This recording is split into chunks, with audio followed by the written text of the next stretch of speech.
Let's do this. Let's do this. Let's do AMX Weekly. What do you say about that, my friends? What do you say if for the next 20-ish minutes, you sit there, I sit here, and we dive into this week's learnings? That's what I'm talking about. Why? Why would you want to dive into this week's learnings? What's it matter? What's it going to do for you? Where's it going to take you? How about because it matters to you completely? You know, I'm writing a second book, okay, about the world's toughest lifelong learner. And in that book, there's a section where I just kind of riffed today. And I said how reading helped me. And that reading helped me, reading or learning, let's say learning for the generality of it all. How it helped me. It helped me be a better father. Helped me be a better husband. Helped me be a more empathetic listener. It helped me be more knowledgeable about American history and world history. It helped me understand my place in the world more than I had previously. It helped me become a better sibling, a better son, a better neighbor, a more considerate person in general. Those are why. Those are just some of the reasons why you should care about learning, and you should be driven to read books, and you should listen to these sources and resources that I'm going to give out to you and utilize them. That's it. Utilize them. And I tell you what, even if you just listen now for the next 20 minutes, that's more utilization of your brain, of your noggin, the 99.9% of the people out there to intentionally, systematically do it. You know, I was just watching, I was eating me some lunch, and I was watching Jordan Peterson on YouTube. If you go to my website, you can find that book, 12 Rules for Life. But he was talking about writing. And he said, you know why everyone should write? Everyone should write because it's just another way of thinking. And if you want to operate well in the world, you need to be able to think, because it's going to help you deal with every situation that comes your way. So if you have any interest in maximizing your life, your time here on earth, reaching goals, etc., it would behoove of you to learn, and it would be extra who of you to write, to get it all out, start to crystallize. You know, I repeat, I read this stuff, I write it down, I go over it a couple times before I present it, then I present it, and then I type it out on this AMX Weekly, which is the highlights of the week, and it just becomes second nature. But it's like anything. If you want to win a state title, that's what I equate everything down to. If you want to win a state title, you got to put in the work over and over and over again. And that's exactly what we're doing, so that you have muscle memory, so that you have brain muscle memory, right? Brain muscle memory. Let's get it. Let's dive into this week's AMX Weekly. 1, 2, 3. Mic is on. Go.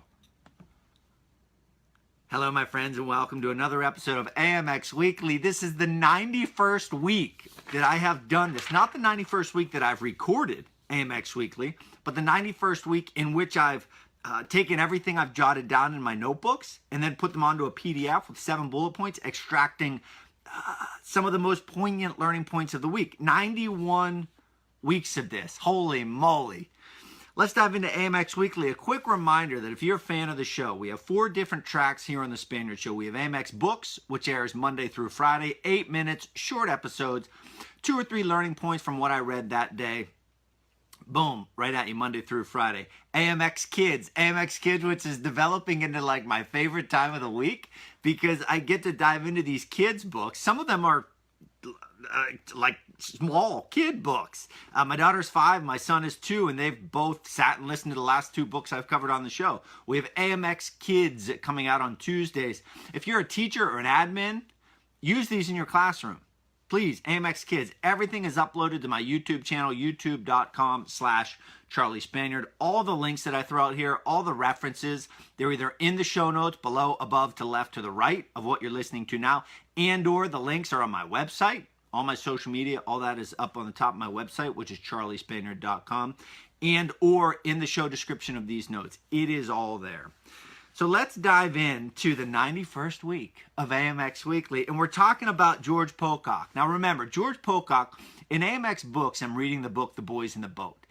And it is an absolutely incredible book of a group of, I hate to use the word ragtag because that is such a negative connotation, but just this group of not should have wonners who turn out to win and win the Olympic gold medal in 8-man rowing in Berlin. Okay, so it's a total Cinderella story, a total come out of nowhere, a total get this done when they never should have gotten it done. And not their coach, they have their coaches, but another entity of the whole experience that came together is this guy named George Pocock. Now, George Pocock was a boat builder by trade, but he was also this kind of mentor, sage, Mr. Miyagi type figure at the University of Washington. He also curiously enough, he also built boats for the rest of the country's rowing team. So he was housed on the campus of University of Washington, but he built boats for the whole country. So it was an interesting dynamic going on there. But anyhow, he was talking about boat building. And our main character of the book, Joe Rance, who is Olympic gold medalist, the story is based on him. It's a tremendous story of life. Let's just say that, life. Utilization of self to really experience something special in our history and culture that will last forever by way of this book, by way of the 1936 Berlin Olympics. So Joe Rance was having this trouble performing. You know, I was a former athlete, and took me just about my entire competitive life to get to a point where I could, and it certainly wasn't perfect, but to where I could pretty much perform at a level. Okay, there were still ups and downs, blips in the radar, but it was much better than it had been growing up.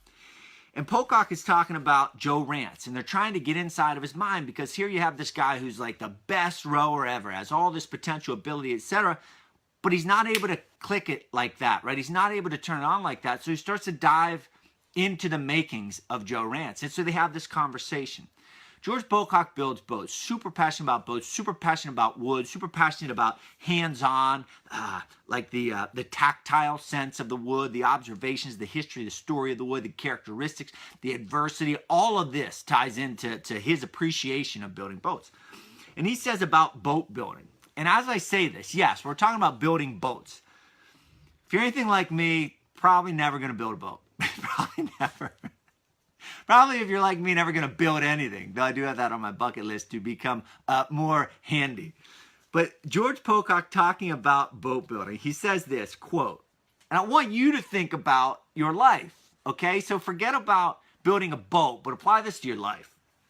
Quote, George Pocock says, you have to give yourself up to it spiritually. You had to surrender yourself absolutely to it. When you were done and walked away from the boat, you had to feel that you had left a piece of yourself behind in it forever, a bit of your heart. So my question to you, because I believe in this book, I believe in what the book represents. George Pocock earlier in the book also told us, or was conveyed, of his lifelong pursuit of the ideal. So if you're sitting there listening to the show, chances are you believe at least in part of this lifelong pursuit of the ideal. So have you ever left a piece of you, right? Have you ever left, given your total self, your total being, your total heart to something, your total heart and soul to something? Have you done that? If you have done that, you know, and I'm going to say you know, comma, and it's worth the risk, IMO, in my opinion. Giving yourself to something, there's no guaranteed result, right? There's no guaranteed outcome. You don't know what's going to happen. But the purity of the feeling you get by giving yourself completely to something, a pursuit, a worthy pursuit, an ideal, a goal, a cause, whatever it is, the return that you get on that, whether it is executed perfectly or not, is incredibly intrinsically satisfying. And I'll say this, my UFC career, I was 4-7, which to me is bad, right? It was just not at all what I wanted to be in the UFC. But I remember reading the book, How to Fail at Almost Everything and Still Win Big by Scott Adams, the creator of Dilbert. And he talked about success and failures and setback, etc. And he said, if you fall short of something, just think of the people and the skills/experiences that you've picked up along the way. And when you think of it that way, it's like, holy cow, I'm not losing it. You can never lose. I love the idea that you don't, it's either win or learn, right? Win or learn. So if you take on that ideal, giving yourself, risking heartbreak, risking failure, risking setback, but knowing in the end, no matter what, I'm coming out a winner because I'm going to learn and I'm going to carry all the people, all the things, all the knowledge, all the experiences with me moving forward. Speaking more about the enigma that is Joe Rance and how they could get him to perform. So actually, next Thursday, I'm going to have a guest on the show. And her name is Erin Cafaro. And she was an Olympic gold medalist in rowing. How cool is that? I read a book on Olympic gold medalist rowers, and then I get to have a gold medalist rower on the show. Tremendous. And during that talk, during our conversation that you're going to hear next week, you're going to hear her refer to things like, I've done a lot of work. I had to do a lot of work. And she's talking about her internal. And if you've never thought like that, you're probably thinking to yourself, what more does that mean? What do you mean you do it? But when you perform at such a high level, you need to know what makes you tick. You need to know that you can be on when you need to be on, because the stakes are high. So Joe Ranch, they couldn't get him to be on all the time. They needed to figure it out. So, quote, Pocock asked him about his likes and dislikes, the things that made him get up in the morning, the things he feared. He most wanted to know, why do you row? He began to close in on the essence of Joe Rance. So if you're an aspirer, if you're a dreamer, if you're a doer, if you're an I want something and I'm going to work hard to get it type of person, you need to know what is at your essence. You need to know why you do the things you do.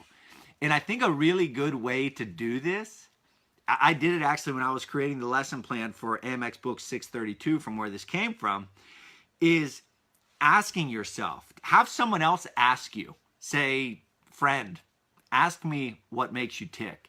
And then without thinking, what comes from the heart? To me, what makes you tick? To be the best. To be the best. That's it. I asked myself that. What is it? To be the best. To prove something. To prove to prove my abilities, my capabilities, because all of these things come from the surface, but you can't know until you ask yourself that question and you really think of it, and then it just becomes a filter until you figure it out. But be the best. That's it. I just want to be the best. I freaking love it. I love every ounce of it. I love the triumphs. I love the pain. I love the work. I love the result of who I am after all that stuff. It's a tremendous thing. To me, that's what makes me tick. What makes you tick? Moving on. Let's go into AMX Kids 25. I started AMX Kids actually because Jocko Willink, whom I listen to a great deal, he started a kids podcast. And I thought, that's pretty cool. I really like teaching kids. I like teaching. I like kids. I believe in, again, what makes me tick, the idea of helping young people, helping people who are lost, who are afraid, who are scared, who don't have purpose or direction, helping them find purpose and direction. That's one of the things that drives me too. So I thought, I'm going to start this AMX Kids. So I started reading kids books. At first I started out with strictly middle school age books. And then I started out with like toddler books, books that I'm reading to my 2-year-old and my 5-year-old. These are tremendous books that there's so much meaning and depth in these books. There's so much meaning and depth. There's so many, kids books are kids books, I believe, simply because they teach lessons. They teach because we're trying to shape young people. That's why Mr. Rogers was so important. That's why Mr. Rogers was so successful and popular, because he was teaching. Kids don't know. They don't know what they don't know, so we have to teach them. And as a parent, right, that's our number one priority, is to teach our kids, right? Teach them the way, teach them right, teach them good, right? That's essentially what it is. But these books contain those lessons. And I didn't even realize that until I started rereading these books as a 37-year-old man. I'm like, holy cow, perseverance, character, getting back up again, all of these things that are so important in life are buried in these kids' books.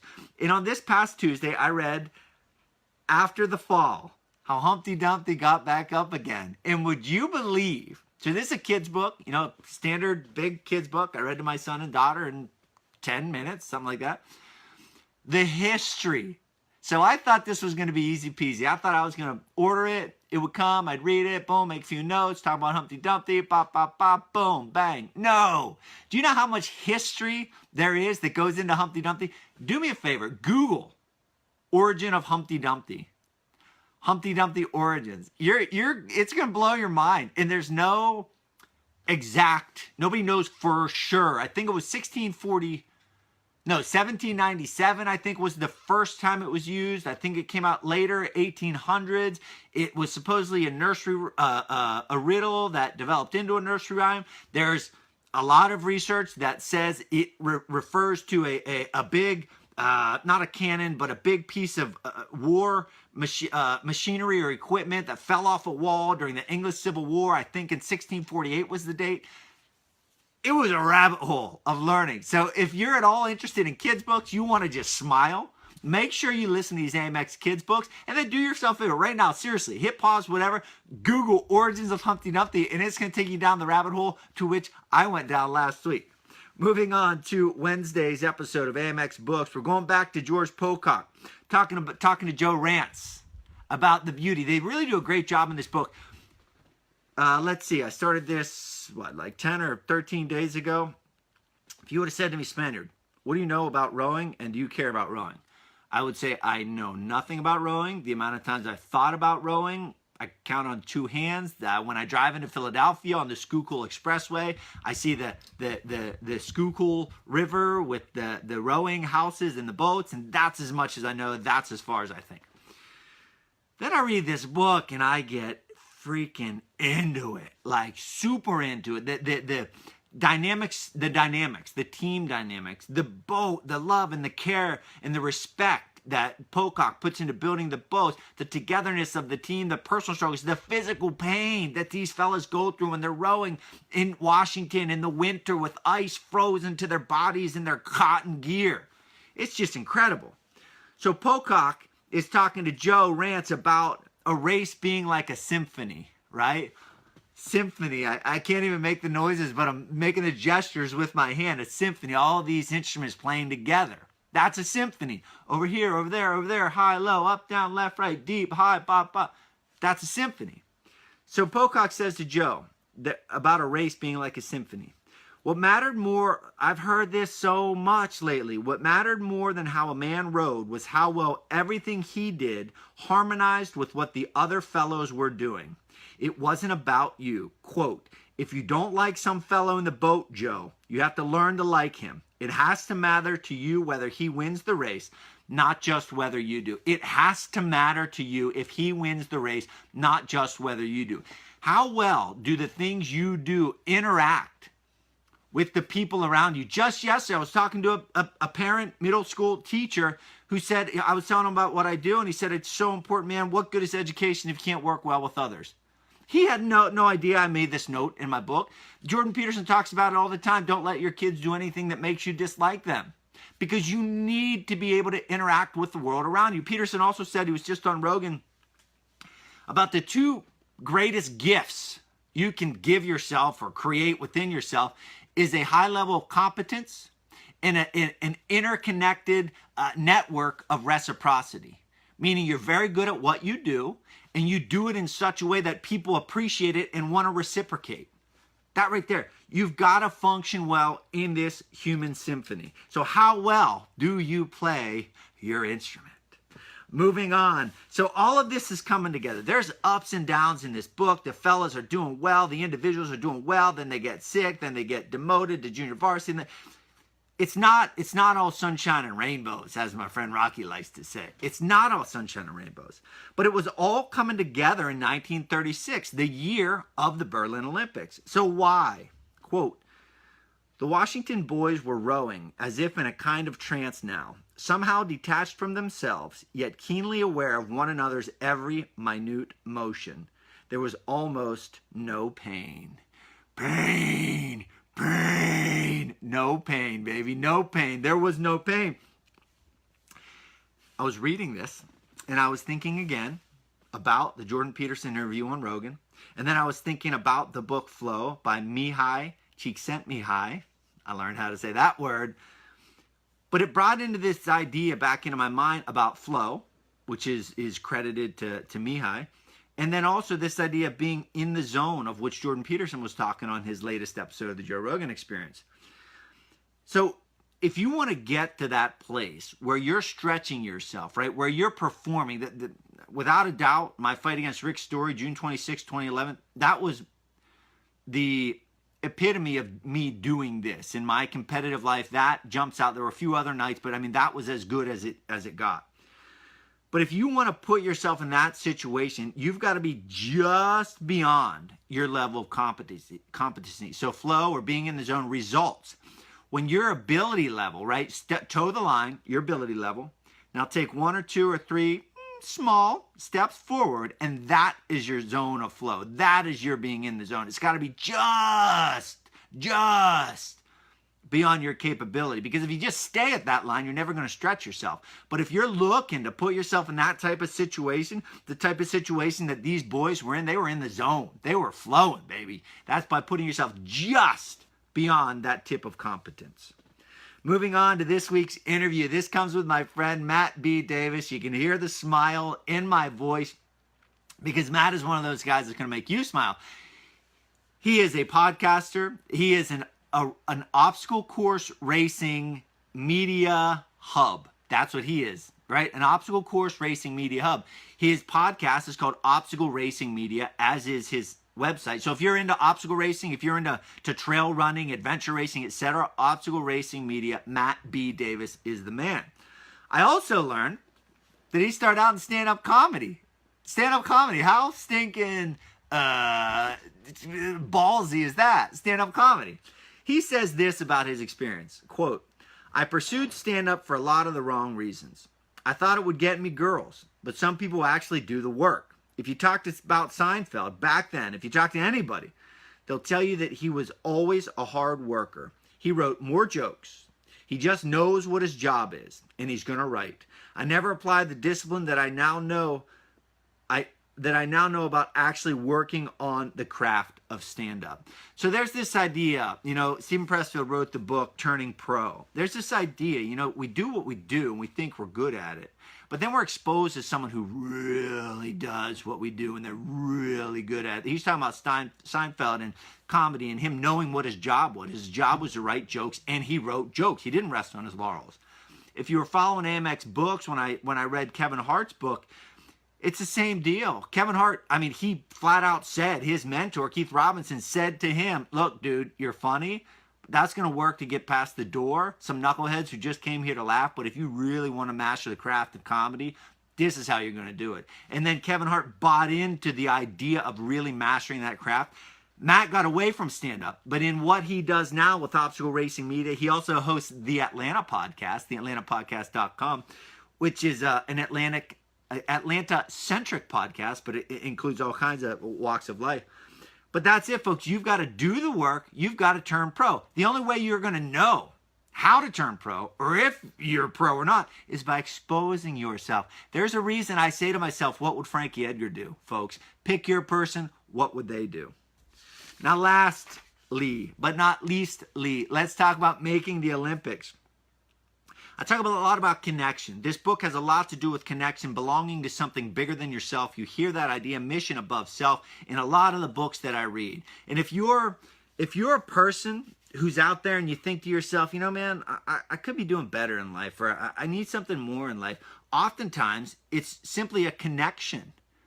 It's simply a connection to something. What is it? Is it a connection to reading, learning books, spreading knowledge? AMX, I hope it is. Is it a connection to a kickball intramural group? Is it a connection to some sort of community group? Is it a connection to an athletic team? Whatever it is, as humans, we're a tribal people. We evolved from tribes, so that's like in our DNA as being part of something. So upon making the Olympics, Joe and his team, it says this, quote, "They were now representatives of something much larger than themselves, a way of life, a shared set of values.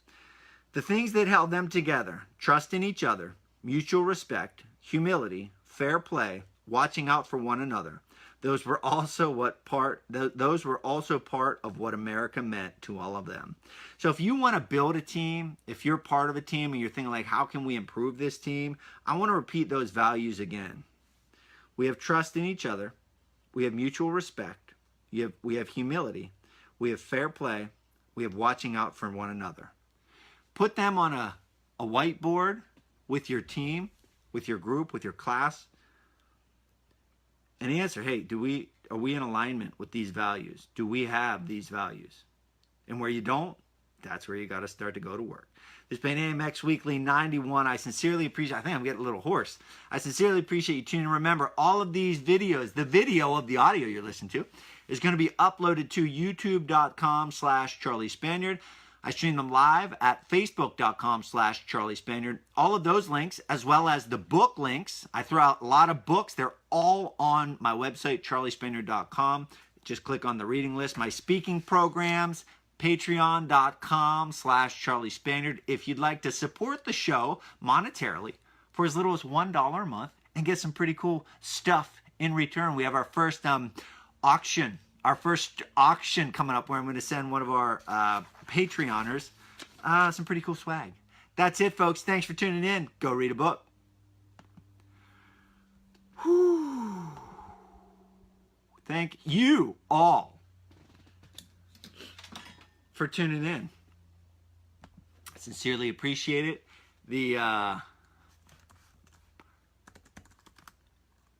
Remember, all these videos, if you don't want to go through my log here on Facebook, go to youtube.com/Charlie Spaniard. They're all there.